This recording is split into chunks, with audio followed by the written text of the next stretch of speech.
Well, hello and welcome to another guest interview here on the Profit with Law podcast. I'm your host, Moshe Amsel, and today I have a wonderful guest, somebody with a great personality. I'm not going to try to hide the topic. Marketing is something we cover a lot here, and this is yet another marketing expert. But what I want you to pay attention to is every time we bring a marketing expert on, that expert has another spin. There's another thing that they, something that's their focus, something that they're really good at. So, and there's always amazing pearls of wisdom that we can pull from them. So I don't want you to shut down and say, oh no, not another marketer. Like that's, that we want to approach this episode with excitement and anticipation for what is something that I can glean from this conversation that I don't already know, that I can incorporate into my law firm and really help me with growing my business, growing my practice. So our guest today is Paul Mackiewicz, and he is the CEO of Marketing Expert. No, he is a CEO and marketing expert in the company #Smart Life. Got that wrong. So sorry about that. And he, I'm guessing from his background in the video, which is a U.S. Army background, that he's a veteran. So we're going to probably talk about that for a bit. He was on other shows, and one of them was From Military to Millionaire. So these various things are telling me that there's a story there. So let me read the official intro because it's probably covered in there. I just didn't read it yet. So Paul Mackiewicz is bringing honor back to digital marketing. He and his company have devoted their professional lives to finding and amplifying the message of other honorable businesses across the U.S. He's an Army veteran, entrepreneur, devoted husband, proud father, an adventurer, mediocre but passionate golfer, and most would say a good dude. Paul exemplifies expert level marketing knowledge with an amateur level earn it mentality. I don't even know what that means, but maybe we'll dive into that in our conversation. What I do want to make note of is devoted husband, proud father. You guys know I'm very much a family man. I have 6 children, and my focus is on how to help you grow your business in a way that you are able to make family a priority and able to, set your own hours and be present for your kids when they're there. And if you don't have kids, be present for your spouse. And if you don't have a spouse, be present for your loved ones or the people that are meaningful in your life. So I really love a number of things in this intro, and also this bringing honor idea, which comes from his Army background apparently, but it really, it resonates with me because one of the key components in being able to run a successful business is integrity.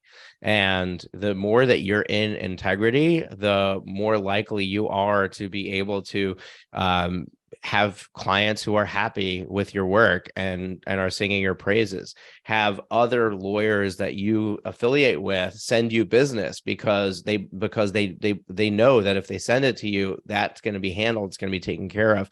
Have other professionals in appropriate industries be referral partners for you because you're sitting in integrity. So I use the word integrity a lot, and I think that that's what we mean by honor. So I really like this, the way that this was written, and I'm excited to bring Paul on the show to you. So Paul, welcome to the show. Oh, super excited to be here. Thank you so much for having me. It's my pleasure, and we really appreciate you giving of your time and your expertise today to our listeners. We're going to start with something really easy. You may have covered it in the intro, but in your own words, people who are listening to this, they don't know who Paul Mackiewicz is. Give us the broad strokes. What's your story? What's your journey? Who are you? And how do you step into becoming this marketing expert? Yeah, I have one of those fun kind of meandering career paths. I didn't grow up saying, I want to be this thing. I was always very jealous of those people that knew what they wanted to do.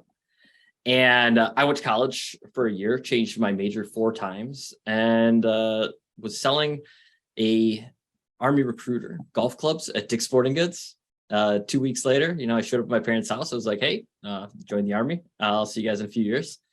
And it was after 9/11, so it was, a lot of patriotic fervor going on. I was felt it was my duty in a way, because I did feel like I was providing a whole lot of value to others in any other meaningful way at that time in my life. My grandfather was a tanker in World War II. My father was in the Air Force National Guard during Vietnam. So, I had a bit of that history. And so I joined the military. I took off, did my 3 years, knew that I wasn't a lifetime military guy, but spent a little over a year of that in Iraq back in 2004. We were the very first artillery unit in there. So very early in the war is when I was there, when it was kind of the Wild West and nobody really had any idea what was going on. Came back and finished out my duty, and still wasn't totally sure what I wanted to do. I knew that I enjoyed serving people. That was about it. And when I was in the military, I really built up a passion for golf. And in doing that, I became a golf pro for a few years after I got out. It was the greatest job ever.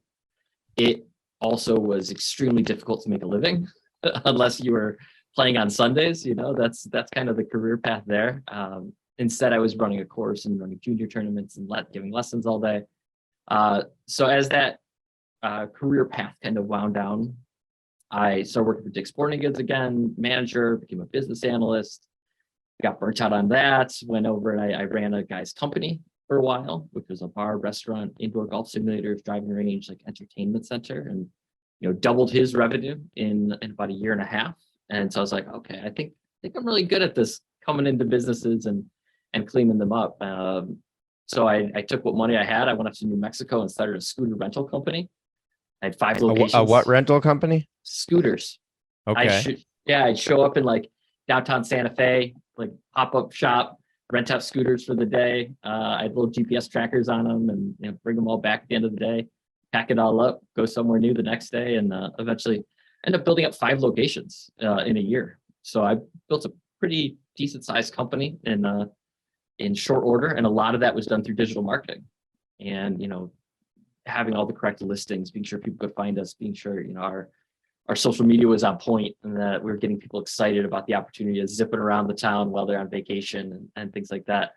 I got a job offer to go back to New York City. I'm originally from Buffalo, so I'm from New York, but more practically the Canadian side. Toronto was the big city growing up. But I went out to New York. I always wanted to live there. 2 of my best friends live there. And I started working with a company, Main Street Hub, which some people might know. They were at one point the largest digital marketing company for small businesses in the entire US. I was probably like the 15th, 16th employee when I got there, and leaving 2 years later, there's over 350 people on that floor. 2 blocks south of Times Square, I was managing a huge team, and we made the Inc. 500 fastest growing companies list 2 years in a row. And I was a marketing executive with them. And then met the woman of my dreams. We moved to Miami. I got on with another digital marketing company, but this time in the legal side. And they did more websites and SEO was their focus. So I got this idea of social and reputation management and business listings for Main Street Hub. And then I got a little bit more of the technical, in-depth website SEO stuff from On the Map Marketing. And then I moved out to California with my wife and opened up a new office for OTM. Did that for a while. And then I really was thinking, I'm getting promoted nonstop. I really enjoy this company, but I think it's time to do my own thing. And that's when #smart marketing was born. And initially I was working with some restaurant groups. We opened in October 2019. By March, I lost all my clients because COVID had hit. All those restaurant groups had to scale back. And we pivoted pretty quickly and seamlessly into legal and medical because I had a lot of experience with it. And we've had amazing success since then. We are not a churn and burn company, which was really what I learned not to do from those other companies. Their retention was like 6 months and 9 months. And I thought, why can't people grow a digital agency through retention and just doing really good, high quality work and having a better relationship with their clients so we could portray them online in a more succinct way.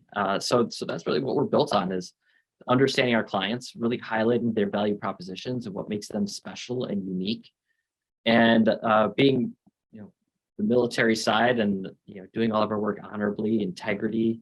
I was a pretty good soldier. So the Army Corps values is always leadership, duty, respect, selfless service, honor, integrity, personal courage. And that's what we try to live with, live up to here as well.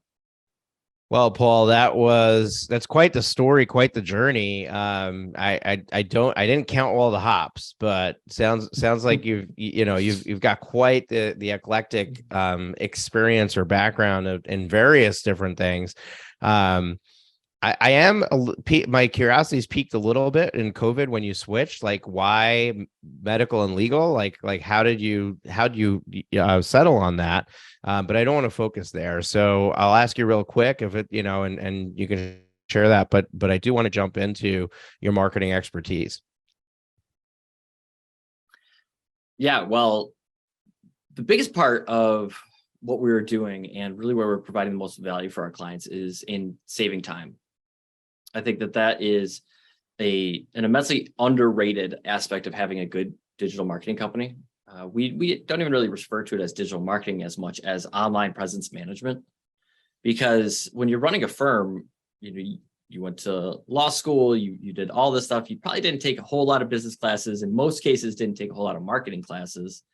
And a lot of times you're coming into having a particular skill, but not knowing how to amplify the message of the value that you're providing, having that skill. And what I've learned with a lot of law firms, and one of the big reasons that I transitioned to the medical and legal side was because I thought that I could provide a lot of value to those businesses that honestly didn't have a whole lot of marketing companies that were going above and beyond and asking the right questions. I think that's one of the most important parts of marketing is getting to understand your client in a way that you could portray them online that's actually going to generate revenue for them. So many marketing companies are like, yep, we'll post on your social, we'll, build you a good website. But like if every website looks the same, or, I'm looking at 2 or 3 different attorneys, I'm making some quick comparisons.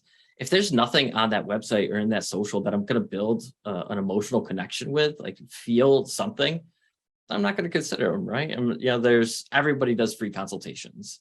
Everybody, it's 24/7 or a chat bot on their website. There's nothing special about those things. But if you are heavily involved in your community, if you really put thought into your website, like I have one client, I just asked him the question, like, what emotion do you want people to feel when they get to your website? And he's like, you know what? Nobody's ever asked me that before. They kind of just want to slap up there 150 million one for our clients and, all the same. So with him, he said, I know I'm personal injury. So most people, when they have to contact me, they're not in a real great place in their life, right? They probably just had an accident or a workplace accident or a car accident. They're figuring these things out. I want people to feel when they get to my site that, the dark days are over. The overcast clouds are breaking, sunlight's coming through, they're safe with me. So his law firm is Drake Law Firm. And so when you get to his website, that's exactly what you see. You see the sun kind of coming through the clouds, his smiling face, big tagline, "You're safe with Drake." It's much more of an emotional connection that you feel like, okay, I think this guy can actually take care of me. And by asking those right questions, though, that's one of the big things that is missing from the legal and the medical side. One of the big reasons I wanted to get involved over there. Yeah, I'm sitting here trying to check the website out as you're talking. Oh, sure. Yeah. DrakeLawGroup.com is his website. What? So I a Google search brought up a whole bunch of Drakes. DrakeLawGroup.com. And some other like fun stuff with him too is, what do you do on social media when you're a law firm? Do you just say, hey, we do personal injury law, or, we had this case win? That stuff's good, but it's the fun stuff that people engage with. So with him, we started doing some comparisons with like Drake the rapper versus Drake the lawyer. Mm-hmm. And it really took off. Like he was getting a lot of engagement on the social, so much so that he started taking out billboards that had different Drake lyrics on it, like "You the Best," because people are going to make that connection now. If you're a Drake fan and you got this lawyer who obviously is cool enough to understand who Drake is and and the impact that he's had on the music scene, now you're going to have a little bit of a connection with this guy. And so, you got to use what you have and just not be the same as everybody else out there. Yeah, I love that. And you've shown by example how, you can personalize the law firm, but what is the step-by-step process, I guess, that a law firm needs to go through to understand who they are, to understand how to personalize themselves, to differentiate themselves from other law firms? You asked a question to your client of, how do you want people to feel when they get to your website? What are the questions that our listeners should be asking themselves to pull out the answers that they need for how to position themselves in the marketplace? Yeah, I think the first thing to do is really sit down and eliminate whatever fear you can. There's so many law firms that I've talked to over the years that are like, oh, like I don't know if I want to post that on social. That's there forever. I'm like, no, it's not. If you don't like it, then we'll just delete it. We'll take it down. Who cares? Like if something's not speaking to the value that you present, nothing on the internet is really that permanent. It'll get indexed by Google. You can put something else up there, have that indexed by Google, and boom, it's practically gone. And nothing is ever so bad to the point where somebody's going to look at it and be like, oh, he likes Drake the rapper, I'm not using him. Like, you got to use a little common sense around it. And so one of the very first things that I talk with clients on is whatever fear or misconceptions that you have about the permanence of who you are, you can change that time and time again. I use my own story all the time. I'm like, yeah, I'm a golf pro, and now I put in my bio that I'm a mediocre golfer. It's like it's something that I used to take a whole lot of pride in. I'm still the best golfer of all my friends, but I'm not playing on Sundays or on the PGA Tour or anything. So yeah, I can poke fun at that and enjoy it and talk about being a mediocre golfer. I was a scooter company owner at one point, and now I run a marketing company. Like, very different worlds, but you don't have to be locked into something forever. And the fear of, being this one thing, like, play around with it. Marketing is supposed to be fun. That's, I tell people that all the time, like that people don't watch Mad Men and, not enjoy the experience of sitting here and thinking outside the box and what's these different emotional connections that we can build. So some of the questions I ask is obviously the emotional connection. I want to get people thinking, because most law firms haven't thought about that really. One of the other questions that tends to get the ball rolling is, if you were a celebrity online, which celebrity would you be? What's nice about that is it's something that a marketing company can really attach onto. I had one guy tell me Paul Rudd, and I was like, all right, so little cute, quirky, not like the sexiest guy in the world, but like guy next door, friendly, all that. I was like, we can work with that. Some people say The Rock or Ryan Reynolds or, but it immediately informs me how this person sees themselves. And if I know that, then it's a lot easier for me to, start generating content for social, or even where we're writing content for the website, the tone of voice that we want to use, things like that. Asking them what their most memorable case is, not necessarily like what was your biggest win, but what's your most memorable. And I've had some law firms talk to me about, driving cross country when they were just starting their firm, and, to meet a guy that had a TBI and, really got to know the family and the emotion that goes into all of that. I have another law firm up in Detroit. He always thinks about spending 5 weeks at this crappy little motel for his very first workers' comp case that he had never done workers' comp before. He was winging it. He was figuring it out. And the struggle and getting to know that family. And, he still gets Christmas cards and everything from that family, 10 years later now, because of that connection that he had. And so seeing that kind of behind the curtain stuff that most law firms are too afraid to put out there really can be one of your biggest value propositions if you use it right. You mean highlighting the fact that you had a client that was the first one, you were learning on their backs and figuring it out as you go, or the connection piece of it, or both, right? What? Yeah, I think it's both. I think people buy from people they like. People tend to like people that have good stories. And, having a little bit of humility, a little bit of, self-deprecation there that, hey, I wasn't great then, yet I'm great now. I may not have Right. been great then, that can go a long way in showing that little bit of vulnerability online. Yeah, it's authenticity, right? Like if you're willing to share with people, yeah, of course, everybody has to have their first case that they do, and and no, you don't want your client to know that they're your first, but you're willing to share that and talk about it, and it definitely adds a level of authenticity to the rest of whatever you're sharing. So I could totally see the value there. Now you talk about you doing social posts for your clients and things like that. What I always have this dilemma when it comes to marketing. There's so many different ways to market, right? Like if we had to write a book, it would probably be like 1,000,001 ways to market, and there's still more that aren't listed, right? So there's so many options out there. How does a firm know, based on their size and where they're at and what they already have in place and what they're lacking and what practice area they are and what their target client is? Like, how do you navigate that? Like, just the start, like where do I start? Where do I put my efforts in?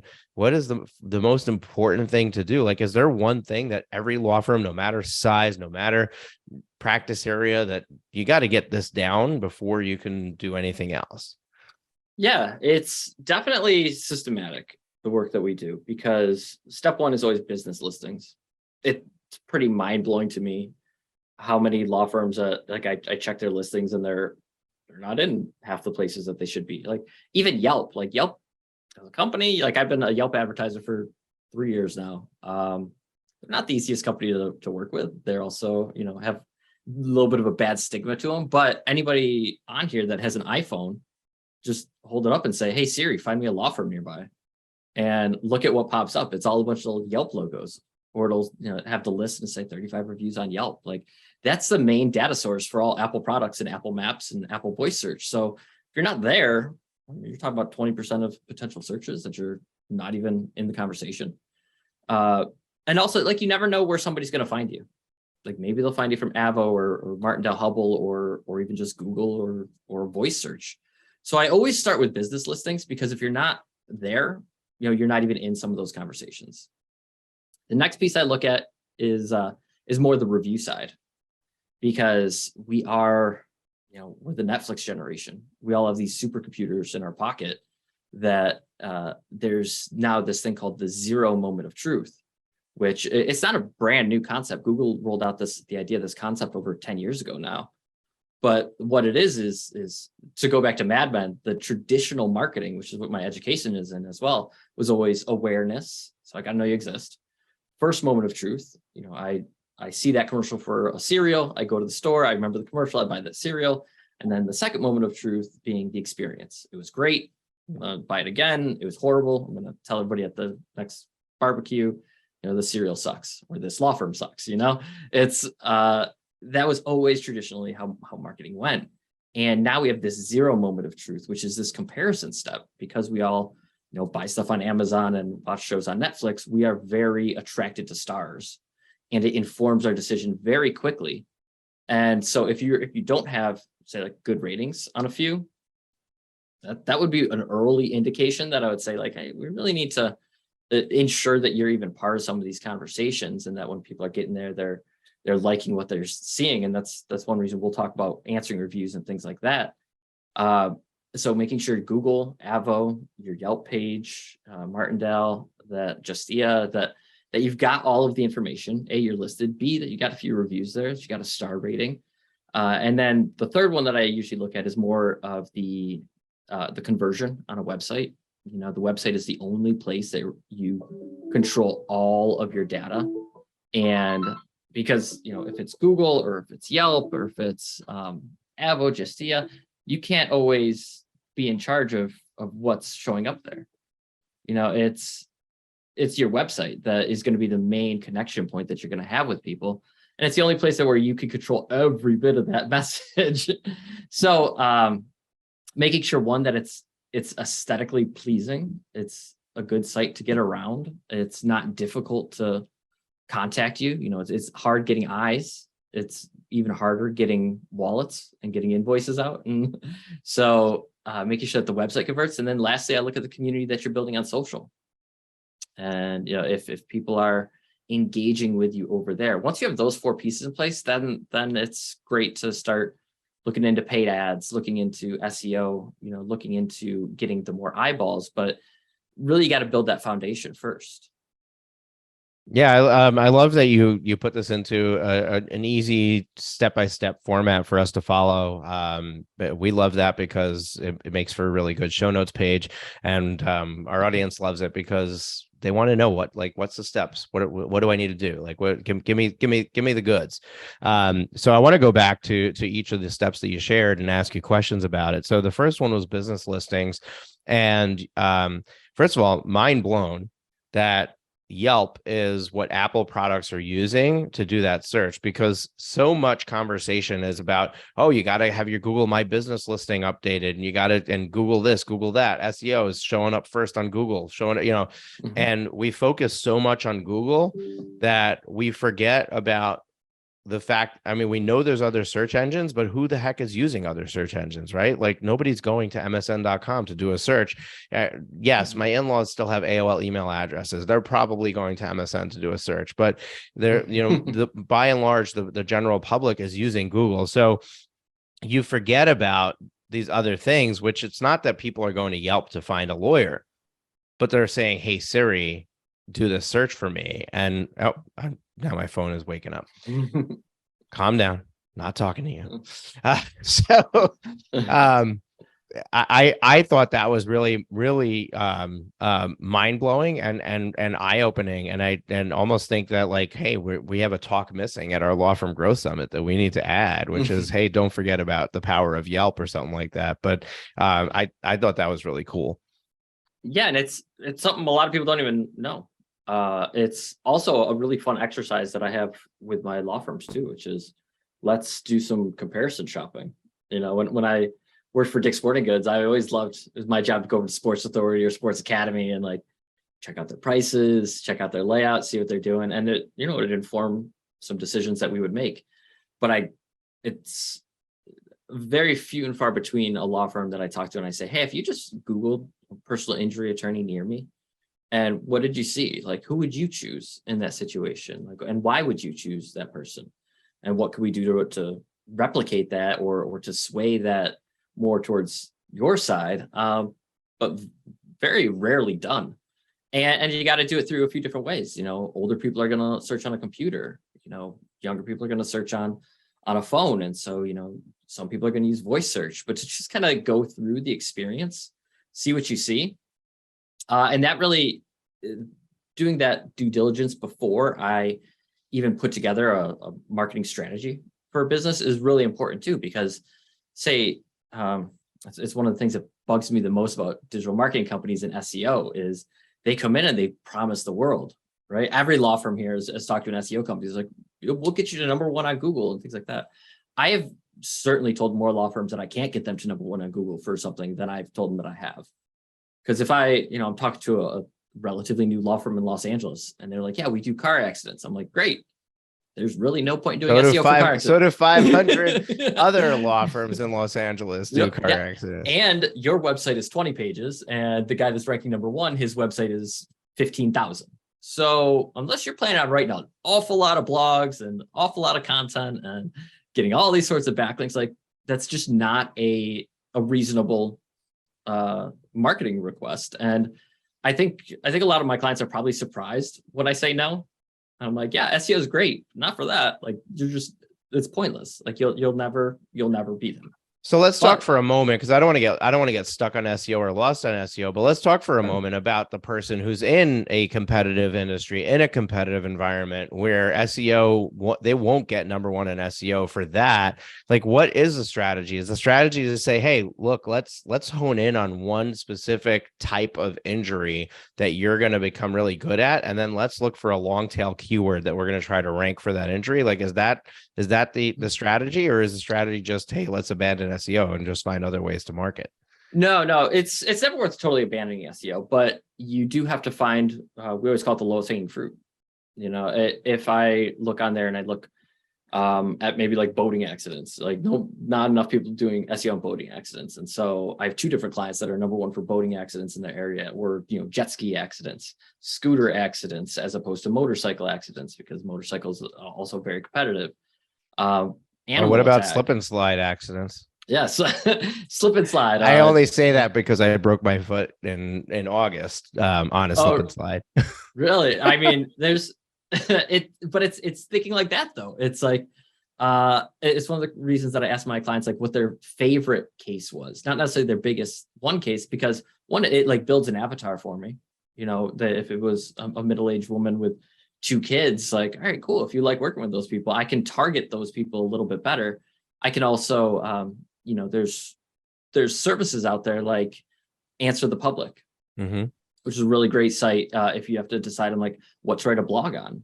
I use Google Trends a lot too, and if I see maybe a longer tail keyword that's starting to get a little bit more traction in it, I know that I can jump the market and I can be the guy there. FAQ pages is another great way to kind of answer questions, because not everybody jumps on Google and says personal injury attorney near me. Some of them hop on there and say, how much does a personal injury attorney cost? And now if you have an FAQ or a blog about that thing, you're circumventing.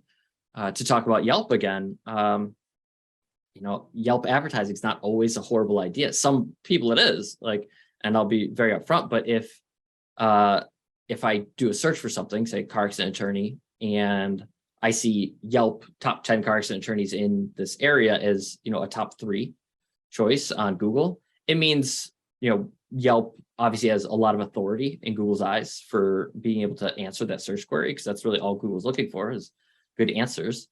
And if Google PPC on that topic is $150 a click, but I can run some ads on Yelp and be the top one on Yelp when people click the third thing, that makes a little more sense, right?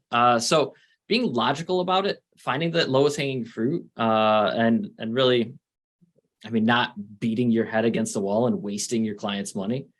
It's something we take very seriously, because that kind of goes right into paid ads. Like, yeah, I can throw $150 at that personal injury attorney, or I can do 20 different variations and be getting $5 a click and get even more traffic than that one. So you really got to be strategic around it. And I don't think enough marketing companies ask the right questions to find ways around, skinning that cat. Yeah, very interesting that, look where Google is sending people and then advertise there. Like, if it's going to another listing site, make sure that you're advertising on that listing site, because then people are clicking that link. Now they're seeing your ad. Very interesting a way to look at it and kind of backdoor the system. I want to jump to your number 2, which was reviews.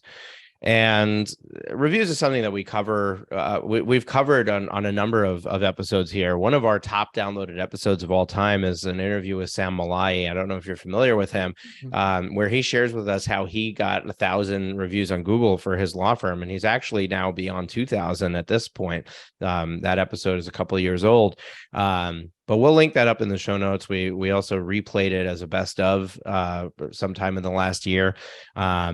So really good information on how to get reviews. But my question for you is, you listed like 5 or 6 different places that are listing sites where your law firm will list, and you want to get stars on that site. So you want to make sure you have reviews on that site. And we both know it's hard enough to get a client to leave a review, let alone ask them to go leave a review here and a review here. And hey, can you leave me a review in these 5 places? Right? It's not happening, right? People are not doing that. So how do you build up those reviews? Does it take, like, if you have to get 5 per and there's 5 of them, does that mean that we're not going to be able to solve this problem until we get 25 reviews? And how much more valuable would those 25 be if we just put them on Google? Right. So like, how do you navigate where do I send people to leave a review in this process and actually get this objective that you're sharing? Yeah, I think it's all about doing things smart, doing them strategically. If you don't have any reviews on Yelp, then 1 5-star review makes you a 5-star company. So you don't need to sit here and flood all of them with a bunch of reviews. You definitely need to be sure that you got 1, 2, maybe 3. But the bulk of them should be going towards Google. I would highly recommend, because that's going to impact your Google map listings, which is a whole nother way of getting clients. Is, we are kind of lazy as consumers. We do want to find something that's nearby us. We see something nearby, that little red dot pops up and it's got a decent amount of reviews. It's very important. The other thing that I would say as far as generating reviews is systematizing it. So I have some clients where I spoke with their IT guy, and they have free Wi-Fi, which is great. One thing you can do with free Wi-Fi is decide on the landing page that opens up when people log into a Wi-Fi. You can make that your Yelp page. You can make that your Google business listing, or your Avo or Justia. You can change that so that you're kind of funneling people in a direction. We also send out review requests via email or SMS, because I think it's really important to capture it right as they're finishing it. So most of my clients, every week, they send me a new list of all the cases most recently closed, or the cases even getting close to the finish, so that we're reaching out on their behalf. Because again, we're lazy. Unless that opportunity is delivered to us in a very clear, succinct way, press this one button, like it's not going to work. And there's some great services out there, like Bird Eye is a good service. I never knock people when I hear them utilizing a reputation service, because I think that that's a big, super time consuming part of running a firm that really, like, you shouldn't be focusing on. And even having an office manager do it is difficult, but there's really good services out there. I mean, we basically, I'm not going to claim that I'm the smartest guy in the world. I find things that work, and I find our own way to do it and our own way to incorporate it into systems. There's great programs out there like, now I'm going to have to sit here and think of the name of it. Case. I'll have to think about it now. But what they do is they text you throughout the legal process, just to keep you updated on your case, so that you're constantly informing your clients what they're going through. And one of the steps that we've instituted with them is, step 4 here, right before they're getting that final thing, let's send them some review requests and start getting them, on the way out the door. QR codes is a real easy way to go about it too. Have that on the receptionist desk when, if you're doing pictures with a big giant check, or, you're finding some way to capture the moment of a happy client, having a QR code where they can just scan it and take that QR code, not to your Yelp page, take it to the leave a review page, because you don't want them clicking around and doing things. You want to, again, make it as easy as possible. And then another thing that's really important on the Yelp side, I was not expecting to talk about Yelp this much, but is Yelp has very strict guidelines for their review process. You do not ask people for reviews on Yelp. You say, people love us on Yelp. Check us out on Yelp. So you have to be very particular with the verbiage. And I know that because we're a Yelp advertising partner, so I've had to deal with it many times. But also, it's such an important platform that you can't just leave it up and cross your fingers and hope somebody's gonna find you over there. You have to have something in your processes. And sitting down and actually, building flowcharts. My company thinks I'm insane sometimes with how many flowcharts I have. But it's really good for understanding the customer journey and making sure that you're turning happy clients into advocates down the road. The last not free tool, but service out there that I would plug that I've had real great results with is called Video Ask. And it's cool. You send them a SMS, which is a little video of the law firm, and it can be a standard message. It's like, we're so appreciative that you chose us with all those choices out there. We're so happy that we got you a great result for your case. We'd love a quick little video testimonial. All you have to do is hit this button. They hit the button, boom, it's recording. They leave a video testimonial, pops right on. You use that for social, use that for the website. So there's tools out there, and whoever your marketing company is, you should be asking them about like, how do we do this better? And they should be able to provide some answers for you. Yeah, I love that. I love the process, the tools.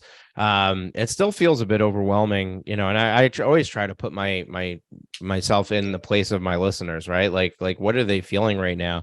And to me, it still feels a bit overwhelming because there's so many different things, like to send them. Like even you just added the video ask, right? It's a great tool. It's wonderful. But am I asking them for a video testimonial, or am I asking them to leave a 5-star review on Google? Right? Like which am I doing? And I know the answer is, well, make it easy for them and ask them multiple times for multiple things. But the reality of the situation is we people are, I don't know if afraid is the right word, but they're prone to shy away from asking too much of their client, right? Like that's not part of the relationship. Like it's one thing if in my, I don't know, maybe in my engagement letter at the beginning, and when I have them sign on with my services, I tell them, hey, as part of using us as a law firm is you have to leave us 5 reviews in these 5 places, or you don't get your settlement check, something like that. But and I know that's settlement checks are only relevant to a small slice of our listeners. But the concept is there, and I know that I'm saying it in jest, and the reality is we're not doing that, right? So really need to look and understand, like how do you prioritize what you're asking, and make those choices, because I really don't know that it's realistic to ask them for reviews in so many junctures. One thing I could think of is this is something I bring up a lot, is you don't have to wait until you get a result to get a review, right? The moment that they have a positive experience with your firm, you can ask for reviews. You can ask for a review after they sign up. You can say, hey, if you really enjoyed the process of meeting with us and becoming a client, and you thought that we were organized, communicating well, things like that, we'd love it if you would leave a review about that. And you send them, and then that doesn't have to be the Google review, right? That could be the Yelp review, or that could be the Martindale Hubbard, or whatever it is, review that you're leaving. So I could see that at various junctures of the engagement, you can ask for a review based on where we are now and your experience with our firm. Are you still satisfied with the services you're receiving? Yes. Great. We'd love it if you can leave us a review here. So that's one way that I could see navigating this, is just, throughout the engagement, asking for reviews at different places. Yeah, I would also add to that you have to be a little adaptable. Like you can't just keep funneling reviews to the same place. And if you have a system in place and where, it's just one little cog in the wheel, that you are flipping a switch, and, before it was going to Yelp, and now it's going to be going over to Martindale, and tomorrow it'll go to Justia. You have to be adaptable for that. We constantly are checking our dashboard. It tracks all your reviews on all the different platforms. And so it's 2 clicks for us to jump in there and say, like, okay, well, you look good here, here, here, and here. This is where we're running into some issues. Also the bounce rate on your website is a little bit low. Testimonial videos are so great for keeping people on a site a little bit longer. So let's push for a testimonial video next. And, I don't think that it has to be something that you're changing every day. I think you should have the opportunity to change it every day. But I mean, really, we look monthly. If I look this month and, we generated a decent amount of reviews on Google, then hey, next month let's funnel them somewhere else. And then of course you always have to stick with the algorithms and be sure that you're doing things right. Like say you get, you're seeing a lot of people engage with your review solicitation email. You don't want to use that same email for Yelp, because if you get like 2 or 3 reviews on the same day, the algorithm will flag it and assume, that you were soliciting for these, and none of them will show up. And so now it's all for naught anyway. So even just like sprinkling in, with a lot of my clients, I tell them to ask if they are a Yelp user, because nothing is more frustrating than like, yes, we finally got a review on Yelp, and boom, goes into the not recommended. You're still a 0-star, and that'll happen if they're not a Yelp user. If they're creating an account to leave their very first review, it's not going to show up until they leave 4 or 5 more other reviews, have some friends linked to their Yelp page. Then it could come back from the not recommended. But again, it's all about understanding the system and using it for your benefit, as opposed to, right now, so many law firms are kind of, crossing their fingers, hoping that somebody's going to leave them a review. But if you institute a very strategic step in the process, then, it kind of works itself out over time. It's the going to the gym muscle. You got to keep doing it, keep doing it, keep doing it. You might not see it month one, but a few months down the road, suddenly you're like, all right, now we got a base here. We got reviews everywhere, and let's start flooding Google. Yeah, I like that, and I like the you highlight the fact that you have to pay attention to the algorithm. One of the things that I've gotten feedback on from multiple clients and listeners of the show is, hey, I took the recommendation to go and get a bunch of Google reviews. I reached out to all my clients, had them all go and leave reviews, and all of a sudden Google, who hasn't got a review from your law firm for the last 2.5 years, gets 30 reviews sent their way in a matter of a day or two, and they immediately flag them all as spam, and you don't get any of them, or you only get a few, and the rest get lost. So definitely something that to keep an eye on, to understand. I mean, you really need to understand what is the algorithm, what is the what are we doing with this platform. And like Yelp, understanding that the person needs to have left multiple reviews on Yelp. Like, who would know to ask that? Like, you need to understand what's happening behind the scenes to be able to get the process right. And as you were saying it, I was like, okay, so what are we doing? So I guess on the intake form, when they're first becoming a client, we ask them, are you a Yelp user? And how many reviews have you left on Yelp in the last 12 months? And see if we get somebody who says yes and 20, then we know, okay, this is somebody we're going to go after for a Yelp review. Yeah, I mean, if your system is that in depth, it got to make sure you're not getting to the point of diminishing returns and you're annoying people with it. I think that with legal situations, though, it's such a opportunity to build relationship. And that's actually one of the reasons I like working with firms that have less than 5 attorneys, is because those are the people that really, need the marketing help and really could use my expertise more so than some of these huge firms out there, which I've worked with a few of them in the past and helped them kind of build their systems. But I've also told them at certain points, like, you should just hire somebody in-house. Like, you've got all the systems in place. You can have much more of a personal touch if you had somebody in-house doing this for you.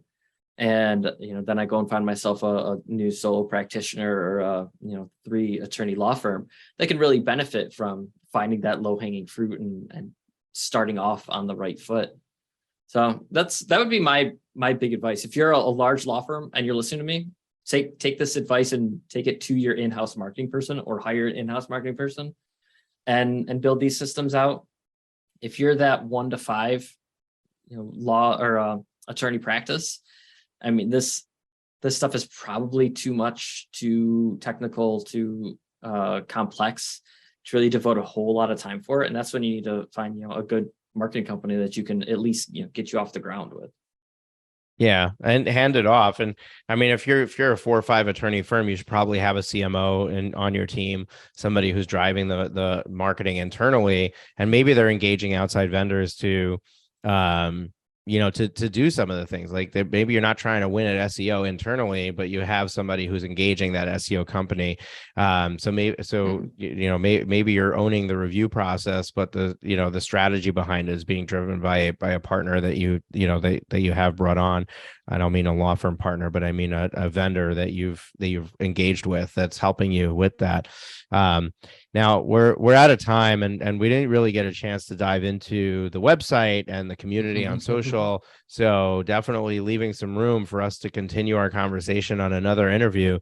But this has been really insightful, Paul, and just getting past go. I mean, like, just the basics that we covered, I think was very insightful. I think that there's a lot of room where people just take things for granted that, okay, I put my stuff out there on Google My Business and therefore everybody else knows about it. No, there's a whole bunch of listing directories that you might not be in.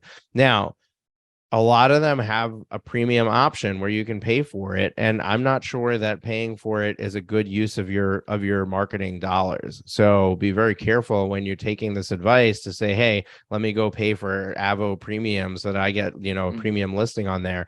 It's really just important that you're listed, that you have the right details, the right practice area, you have some star reviews, and not necessarily that you need to have a sponsored post or a sponsored listing in every single one of them. I'm not saying it's a bad thing, but I don't know that the ROI is there from each of them. What are your thoughts on that, Paul? No, I completely agree. The biggest thing is everywhere that you have an opportunity to create a free listing, it's just time, or that's one of the big things that my company does. Is step one is say like, well, are you everywhere? Let's dig in and see where you are. And every single one of those directories that you get listed on, that's another citation to your website. And so if you're thinking at any point down the road you want to do SEO, I mean, that's one of the fundamental building blocks of SEO too, is having lots of citations and backlinks to your site. So just getting those free listings is huge. I don't generally recommend to any of my clients to get premium on anything. If they come to me and ask me if I thought it was a good idea, I would go through that exact exercise with them and search for some of the potential keywords that they would want to capitalize on, see how high up Avo or Justia or Martindale comes up on that. And if it makes sense, then yeah, I'm going to give them my honest opinion until it makes sense. If it doesn't, then it's like, oh, probably better off not doing it and putting whatever money that you had in mind there towards a good blog piece from Answer the Public. Long term that'll affect you, or it'll be more beneficial to you. Yeah, I think anytime that you have a question of where do I allocate marketing dollars, it really the first place is you need to have an understanding of what your conversion rate is from a lead to a client, and what your average dollar value per client is. Because without that information, you have absolutely no idea how much you can spend to get a client, right? Once you have that information, once you know what your earnings per lead is, once you know what your cost per lead is, you then can do the math. Is it worth it? And we generally want to try to stay in that 15% range, right? We've got overhead, we've got to make a profit, we got to pay our taxes. So you don't want to be spending more than 15% of the revenue somebody's going to generate on the marketing that it costs to bring them in. And even 15% is probably on the higher side. I'd like to see you get closer to 5 to 10%, but 15% is still okay. Like, you can have a successful business at that point. So you have to understand when the phone rings and I get a lead, then that becomes, they then go to a consult, they then go to an offer to work with us, and then they sign with us. How many people do we lose along the way? What is our conversion there? And then what's our average case value for new clients that are coming on? And with that information, I can then figure out, because nobody can tell you that it's not worth it to advertise on Avo, right? For example, right? But we take a data-centric approach from it, and we go to, okay, this is what I'm willing to spend to get a lead based on my numbers. So now I'm going to pay for Avo and run it for 3 months, and I'm going to track how many leads am I getting from there. And if I'm spending less per lead from there than the number I'm willing to spend, great, keep spending it. If I'm not, turn it off. So it costs me a small amount to run it for 3 months, but I'm not leaving it and just hoping, right? And that's really what most law firms do, is they turn these things on and they just hope that it's doing something, but there's no tracking and there's no way of knowing is the value there. So I think really understanding your numbers and being able to track your marketing is very important. We're at the time that we release this episode, we'll be past our Law Firm Growth Summit. By the time we're recording it, it's actually a couple of weeks away. For our Law Firm Growth Summit, we actually incorporated separate URLs to track registrants. For example, if somebody heard it on the podcast, they were being directed to go to lawfirmgrowthsummit.com/podcast. And yeah, it's a mouthful and there's an extra string for them to put in. But honestly, when somebody's clicking a link or they're dialing a phone number, you can use CallRail to track the phone numbers. You can use unique URLs to track the links that, where they're going, and see that the lead came from there. Technology is at the point where you could get the data, you could know, and we're able to now see how much of our social media promotion that we were doing was effective. And what was mind-boggling for us was to find out that social media won over email 2-1. We thought our email was the main place where we were getting registrants from, and the reality is that our social was actually more powerful than email. 2/3 of our total registrants that came from email and social came from social. And that was really an eye opener for us. So tracking this stuff can be really, really valuable as you invest more and more in marketing. Paul, this has been a great conversation. Really enjoyed discussing this with you. Mind blown with the Yelp thing. I've never heard it talked about before, and it's really an eye opener. And I hope that our listeners are quickly scurrying over there, making sure that they have a listing and getting, starting to get some reviews on there. When we close out an episode, we always ask our guests for two things. I'm going to ask you for them as well. Number one is, what is one parting piece of wisdom or advice that you want to leave with our listeners?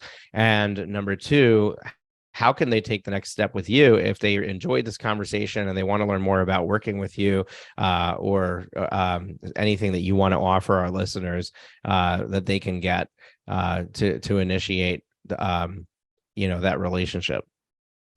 Yeah, the very last thing that I would remind people, and this is something I've had some clients put a Post-it note on their computer or on their calendar every Friday, which is just, you have to be prepared to be compared.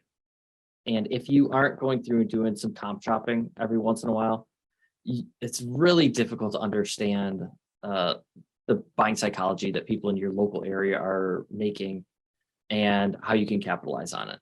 And I think it's a 20-minute exercise that a law firm can do once a week, once a month even, just to have so much better picture of how to get clients in their area. And so be prepared to be compared is something I say a lot in my talks. And if there's any one free thing, low-hanging fruit that I think you would get the most value out of, that's what it is pretend like you're a client for a half hour and see how it goes. And also be very critical of yourself while doing it. When you get to your own website, ask some friends that are not in the legal industry, hey, check out my website. What is the feeling that you're getting from it? Is it easy to use? Things like that. So that would be my parting request from lawyers. If anybody wants to talk to me more, there's lots of easy ways to get in touch with me. On Instagram, I am Honorable Entrepreneur. So you can always find me on Honorable Entrepreneur. A lot of Buffalo Bills stuff, some Marvel stuff, a lot of business and marketing stuff, pictures of my kid. But that's one of the few ones I check just about every day. On LinkedIn, I am ZMOT Expert. And you can also go to the website, zmotexpert.com. That's ZMOT. Right in there, I have a link where you can download, or I'm sorry, not download, but use our cloud-based eBrand dashboard, which is really the biggest time saver that we have for our clients. On average, it saves about 20 hours a month in managing your online presence, because it takes all those review sites and puts everything on one single spot where you can answer them, see them, even see word clouds. Like, oh, this receptionist gets mentioned a lot in positive reviews, then you can call that person out. So it's a very cool program, but it also has a social media component built into it, similar to Buffer or Hootsuite, where you can schedule out all your social content, save you a bunch of time that way. And then there's a listing builder in there where you can actually run a listing check on yourself and see, if your information is accurate everywhere. We have a free 2-week trial that you can sign up for at ZMOT Expert. And I also am a very strict calendar follower. So my calendar link is on there. If you want to pick my brain or even have a fun little deep dive into some strategy sessions, it's my favorite part of what I do. is, going and talking marketing strategy and buying psychology and helping businesses uncover those value propositions that they didn't even really realize that they had. So feel free to grab free 20 minutes in my calendar, and we build it out that way. That's also often how I'm brought in as a fractional CMO. So I have some clients that say, hey, we have a marketing company, we're doing a lot of stuff, but I'd love to get a second set of eyes on it. And it's really fun for me to come in there and say, hey, this works, this sucks, but this works. So let's just fix this one little thing and you'll be in great shape. Awesome, folks. That was a lot. If you're not in front of your computer or a notepad as you were listening to it, don't worry, we got you covered. All of those links and everything, the call to actions, those are all going to be shared in the resources section of our show notes page. Also should be visible in your podcast player. You can easily just click it from there. Paul, this has been wonderful. First of all, thank you for your service to our country, and then thank you for your service to law firm owners. I think this was a wonderful episode, and I think we brought a lot of value to our listeners, and I really appreciate that from you. Folks, if this is your first time listening to the Profit with Law podcast, I hope that you really enjoyed this episode and you're going to join us for the next one. To make sure that you get notified when we release it, make sure to hit the subscribe button in your podcast player. We're here every Thursday with another great interview for you to listen to and really glean some nuggets from that are going to help you in your law firm growth.